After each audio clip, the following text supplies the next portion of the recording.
Bonjour frères et sœurs, que le nom du Seigneur soit élevé encore en ce jour. C'est vrai, nous sommes les disciples du Seigneur. Quand on aime le Seigneur, on ne peut qu'obéir à sa parole et de faire sa volonté. À l'époque des Juifs, lorsque le Seigneur est arrivé en Israël, il a choisi 12 apôtres, 12 disciples. Et encore en ce jour, il choisit des disciples. Il a parlé aux disciples, il les a envoyés prêcher la parole pour guérir les malades, etc., ressusciter les morts, purifier les lépreux, chasser les démons, mais en son nom. Le Seigneur n'a pas changé. Dans Matthieu chapitre 10, au verset 16, c'est dans ce chapitre les 12 qu'il a choisis, il les a envoyés vers les Juifs, vers les brebis perdues d'Israël. Et au verset 16, il dit « Voici, je vous envoie comme des brebis au milieu des loups. Soyez donc prudents comme des serpents et simples comme les colombes. » Le Seigneur savait que le peuple, beaucoup des Juifs allaient le rejeter. Il les a appelés les loups et ses enfants des brebis. Frères et sœurs, lorsque les loups rentrent dans une bergerie, quand ils rentrent au milieu des loups, des brebis, toutes les brebis sont dispersées et beaucoup vont mourir parce qu'il est là pour déchirer les proies, les loups. Et le Seigneur a changé les données. Il dit à ses disciples, qui sont des brebis, allez au milieu. Voici, je vous envoie au milieu des loups qui déchirent leurs proies. Et il nous dit d'être prudents comme les serpents et simples comme les colombes au milieu des païens, des autorités, de ceux qui se disent être ses enfants. Certains l'ont abandonné, certains ne l'ont jamais connu. Alors, il prend ses brebis, il les met au milieu des loups. Il nous met au milieu des loups, c'est parce que lui, il veut être toujours au centre, parce qu'il est au centre de notre vie. Et ce n'est pas les loups qui vont nous disperser, puisque les données ont changé, ce sont les brebis qui vont disperser les loups par rapport à la gloire de Dieu, grâce à la gloire de Dieu, parce qu'il est le lion de la tribu de Juda. Lorsque les loups voient des brebis, ils sont contents, ils vont déchirer leur proie. Mais lorsqu'ils voient un loup et un lion, alors à ce moment-là, c'est eux qui vont prendre la fuite. Nous sommes au milieu, Satan rôde comme un lion, mais nous n'avons pas peur. Alors, beaucoup, là, il y a aussi des bâtiments où Dieu peut nous envoyer le système pour dénoncer les œuvres des ténèbres au milieu des loups. Et il y a aussi dehors. Frères et sœurs, quand tu as été choisi de Dieu et il t'a établi, il t'a envoyé, ce n'est pas toi qui choisis les endroits. C'est vrai, il y a des gens qui vont plus comme le Seigneur nous a fait comprendre depuis quelque temps, il y a qui préfèrent les beaux bâtiments, dormir les beaux endroits, etc. Il y a beaucoup qui ne veulent pas aller dehors parce qu'ils disent non, c'est pas ma grâce. Mais Jésus a été au milieu des loups. Il était, les apôtres, les disciples jusqu'à présent vont au milieu des loups. Il y a des moments, le temps est fini dehors, ça peut arriver, mais on va dans le bâtiment pour enseigner. Mais si Dieu t'envoie dans un bâtiment ou dehors, c'est au milieu des loups. Il t'envoie pour encourager ses enfants, mais même dans les rassemblements, il y a des loups. Et nous ne devons pas avoir peur des loups, parce que nous sommes revêtus, nous sommes habillés de Jésus, et c'est lui qui nous dit de ne pas avoir peur. Son amour est en nous. Nous devons prêcher la parole pour les loups, dénoncer leurs mauvaises œuvres. Le diable, les démons vont trembler, parce qu'ils sont animés de la puissance du diable. Mais nous sommes animés de la force toute puissante du Seigneur Jésus. Frères et sœurs, prenons conscience de tout ce que le Seigneur nous a dit, qu'il nous dit. Il y aura des combats, les loups vont nous combattre. Mais le Seigneur dit, prenez courage, j'ai vaincu le monde. Ce combat n'est pas charnel. Et quel que soit prince, celui qu'on appelle prince du pays, roi du pays, président, etc., le Seigneur est avec nous. Puisqu'il dit, je ne te laisserai point et je ne t'abandonnerai point. Le Seigneur, si nous envoie au milieu des loups, parce qu'il sait que par la foi, nous aurons la victoire avec lui. Loup en hébreu veut dire zéeb. Alors, si tu es avec Jésus, en grec c'est lukos. Si tu es en Jésus, alors crois seulement que les brebis vont prêcher la parole et même ceux qui sont des loups vont se repentir. Parce que dans le monde, Jésus aussi, il y a encore qui ne sont pas encore convertis. Paul, il était un loup. Et on a vu la mort d'Étienne.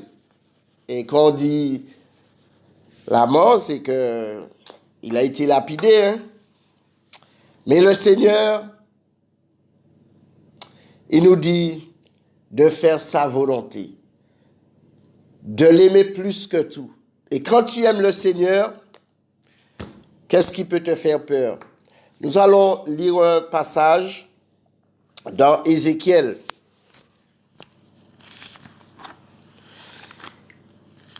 Ézéchiel chapitre 3. Alors, le Seigneur envoie aussi ses prophètes au milieu des loups. Hein? Il y a qui dit, je suis apôtre, je suis pasteur, ce n'est pas à moi d'y aller, mais tu as l'onction, non? Il dit, je vais lire à partir du verset, Ézéchiel 3, à partir du verset 1. Alors, les prophètes aussi sont des sentinelles et Dieu les envoie au milieu aussi. Il me dit, fils de l'homme, mange ce que tu trouves, mange ce rouleau et va, parle à la maison d'Israël. J'ouvris la bouche et il me fit manger ce rouleau. Nous savons qui était Ézéchiel. Dieu l'envoie vers le peuple d'Israël et nous vers aussi les chrétiens. Ceux qui se disent être disciples, être chrétiens qui ne le sont pas, ce sont des loups, ravisseurs. Il me dit, fils de l'homme, nourris ton ventre et remplis tes entrailles de ce rouleau que je te donne. Et je le mangeai, et il fut dans ma bouche doux comme du miel. Il me dit, fils de l'homme, va vers la maison d'Israël et dis-leur mes paroles. Waouh! Israël, là, on peut mettre ceux qui se disent être juifs spirituels, ceux qui se disent être chrétiens, mais qui manipulent, qui dévorent. Ils dévorent ceux qui n'ont pas la foi, ils dévorent ceux qui sont ignorants. Verset 5.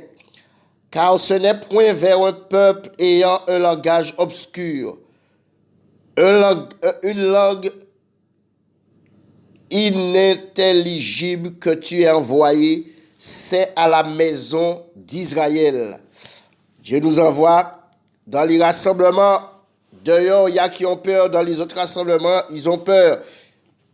Alors, c'est pour cela que le Seigneur dit que son peuple est détruit. Parce qu'il y a un manque de connaissance. Ce n'est point vers de nombreux peuples ayant un langage obscur, une langue inintelligible, dont tu ne comprends pas les discours. Si je t'envoyais vers eux, ils t'écouteront. Mais la maison d'Israël ne voudra pas t'écouter parce qu'il ne veut pas m'écouter, car toute la maison d'Israël a le front dur et un cœur endurci. Le Seigneur envoie ses sentinelles. Les chrétiens n'écoutent pas.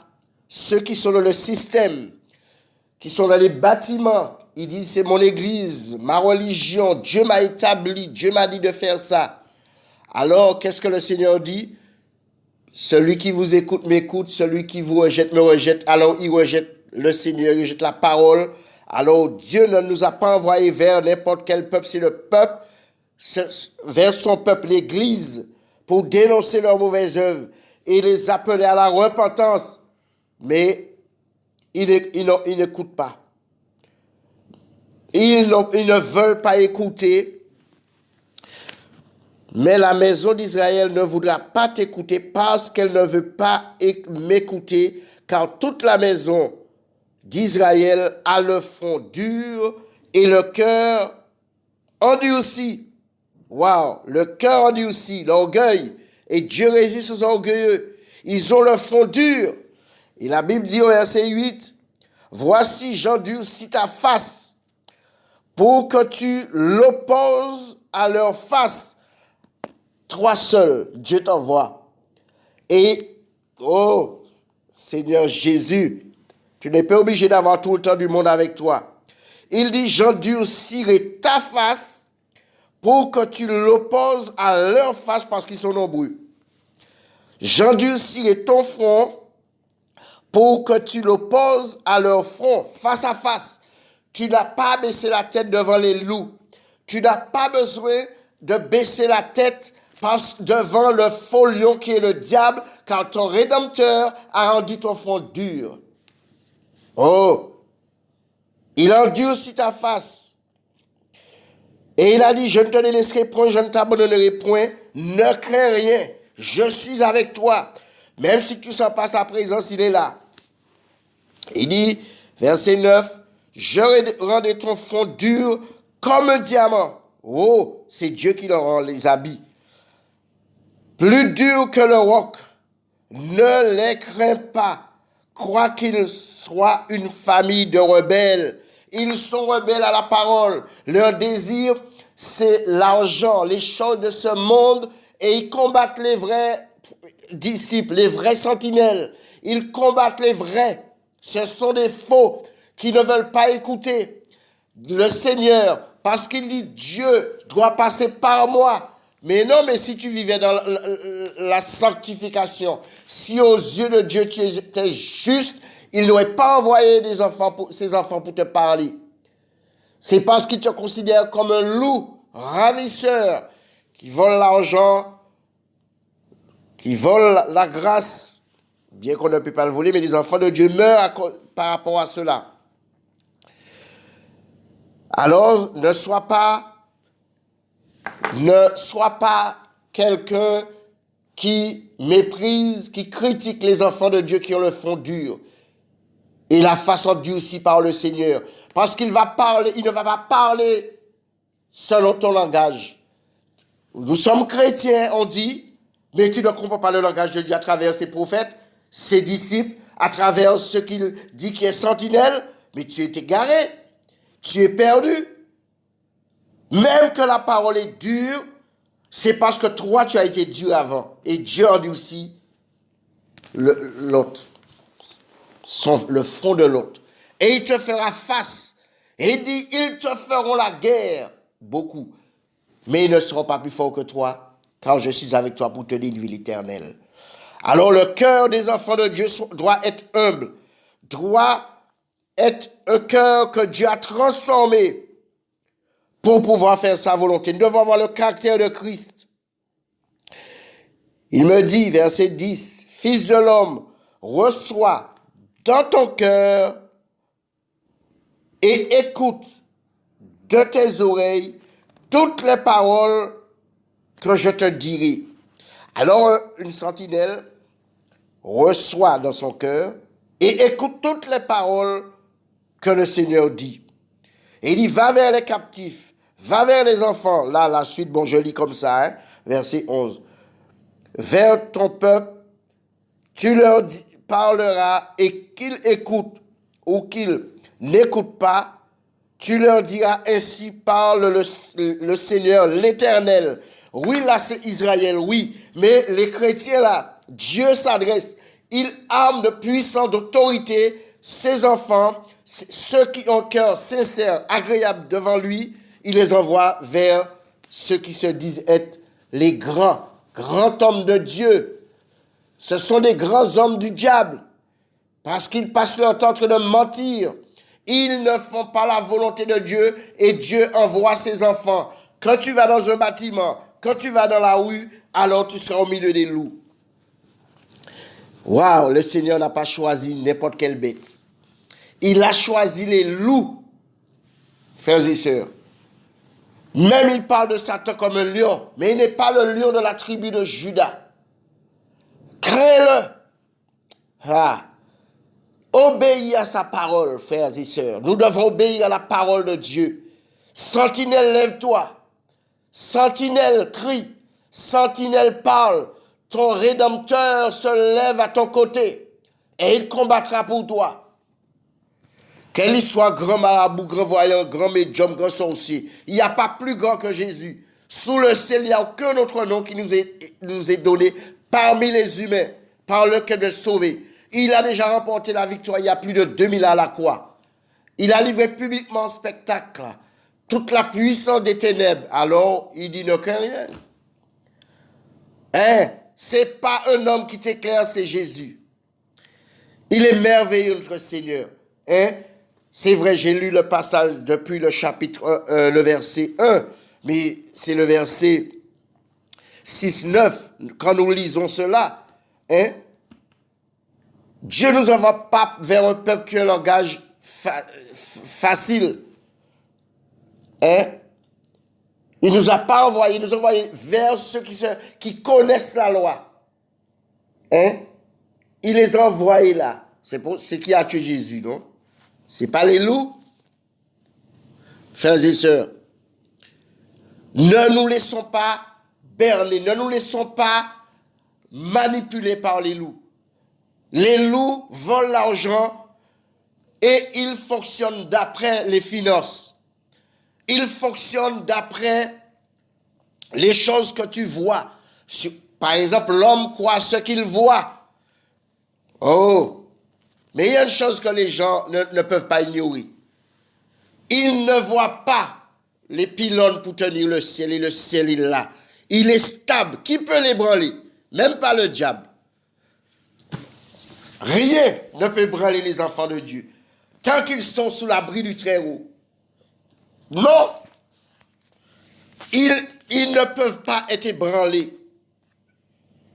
Ils sont les brebis du Seigneur Jésus-Christ de Nazareth, celui qui était, qui est et qui vient. Il suffit que ton cœur soit disposé, que tu reconnais en toi-même qu'il y a un problème, que ça ne va pas. Eh bien là, tu donnes ton cœur à Jésus. Même si tu l'avais fait hier et puis, oh, tu te rends compte qu'il y a des problèmes, eh bien, il y a encore des problèmes, eh bien, tu te repens. Tu marches en conformité aux Saintes Écritures. Quand il dit vous êtes dans le monde, vous n'êtes pas du monde, mais on sera toujours combattu, il y aura toujours l'adversité. Nous aurons toujours des épreuves. Le malheur nous atteindra toujours. Mais le Seigneur a dit, c'est avec beaucoup de tribulation qu'on entrera dans le royaume. Oh, ce n'est pas un homme qui l'a dit. Jésus qui l'a dit. Attends, qui à part lui qui peut parler comme ça? Voici, je vous envoie. C'est pas un homme. Même si il était 100% homme dans la chair. Mais les pasteurs, ah oui, c'est moi qui dois t'envoyer dehors évangéliser. Tu dois passer par moi. Tu as besoin de ma couverture. C'est faux. Celui qui demeure sous la couverture du Très-Haut repose à l'ombre du Tout-Puissant.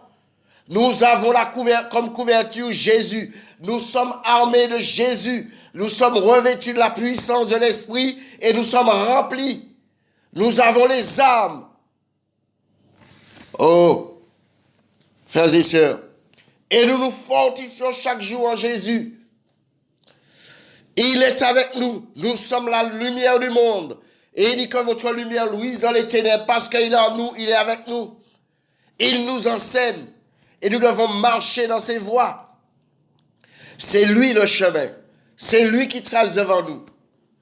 Vous avez jamais vu le bitume qui passe devant le tracteur qui aplanit la terre? Non, c'est le contraire. Le rouleau n'est pas devant, ni le bitume derrière. Le tracteur qui pousse la terre pour aplanir. Frères et sœurs, non. Jean a dit, j'étais avant lui, mais il m'a précédé. Qu'il croisse et que je diminue. Quelle intelligence! Oh my God! Jean s'est humilié. Tu es qui? Nous sommes qui pour ne pas s'humilier? L'argent, les gens disent répond à tout. Mais il y a une chose qui répond à tout, c'est Jésus. Parce que ton argent ne te guérit pas. C'est vrai, il y a des pays où tu as besoin d'argent pour le médecin, mais ce n'est pas ça qui te guérit. Hein. Jésus, combien la dame a dépensé? Satan tenait cette femme. Mais elle a dépensé tout ce qu'elle avait. Mais il y a un nom. Le nom, elle voulait de ce nom. Parce qu'elle savait que c'est ce nom. Elle a touché. Et Jésus a senti. Frères et sœurs, craignons le Seigneur. Aimons le Seigneur. Et si nous disons nous l'aimons, il faut garder ses commandements. Ne gardez donc rien de mauvais dans notre cœur. C'est vrai, il y a des pensées qui peuvent venir, mais nous sommes dans un combat, nous sommes dans une lutte. Et c'est le Seigneur qui justifie à la fin. Je vous encourage à continuer à méditer, mais moi je le ferai, à méditer les passages que nous avons pris. Et le Seigneur va continuer à nous éclairer. Je vous salue dans le nom de Jésus.